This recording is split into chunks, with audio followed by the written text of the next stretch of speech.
It's easy to get the impression that prices are falling everywhere because media provides very shallow and generalised analysis of what's happening in property markets. But when you dig a little deeper and look behind the generalised figures, you find that there are markets within markets. And the reality right now is that the top end of our big city markets is the sector that is falling. And it's dragging down the general median price figures for cities like Sydney, Melbourne and Brisbane, creating the impression that prices are falling across the board. But they're not.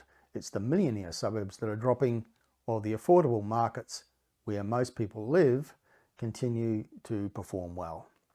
There's no doubt the frantic heat we saw in markets last year has dissipated in many locations, with some notable exceptions. But buyers are no longer throwing ridiculous prices at owners in the desperate hope of securing something or anything they can get their hands on. In many cases, including Sydney and regional New South Wales, sales activity was fading in the second half of last year and then dropped more dramatically in the March quarter of this year, long before interest rates started to rise. This generally has started to flow through to the price data, and we've seen in recent months declines in median house prices in some of the capital cities, particularly the biggest ones. But as is always the case when looking at median house prices, it's important to keep in mind that it's a broad general figure and it's not representative of what's happening in every suburb or property type within a region. Analysis of the latest data shows that it's generally the upper echelons of the market experiencing the drops in values, particularly in Sydney, Melbourne and Brisbane. Most of those wealthy suburbs, which achieved extraordinary growth during the past 2 years, are now experiencing the greatest decline, although values are still higher than the pre-COVID levels. We've seen it happening in areas like Byron Bay, where property prices have doubled in the past 3 years. Now that market is now fully priced and well past its peak, as to Sunshine Coast top-end suburbs like Noosa, Sunshine Beach and Manyama.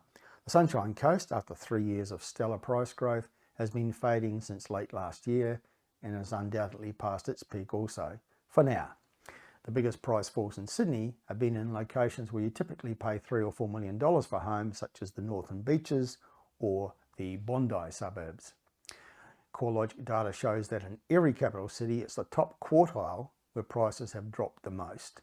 House and apartment prices in the most expensive quartile of suburbs have fallen 6.2% from their April peak, while the lower quartile of the market has shown no appreciable decline at all.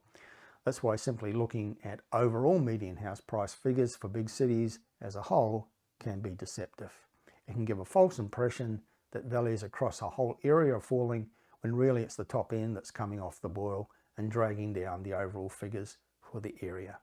Our analysis is that the more affordable areas are still performing well, and they look set to continue doing so because buyers of all kinds are increasingly targeting the more affordable areas right across Australia.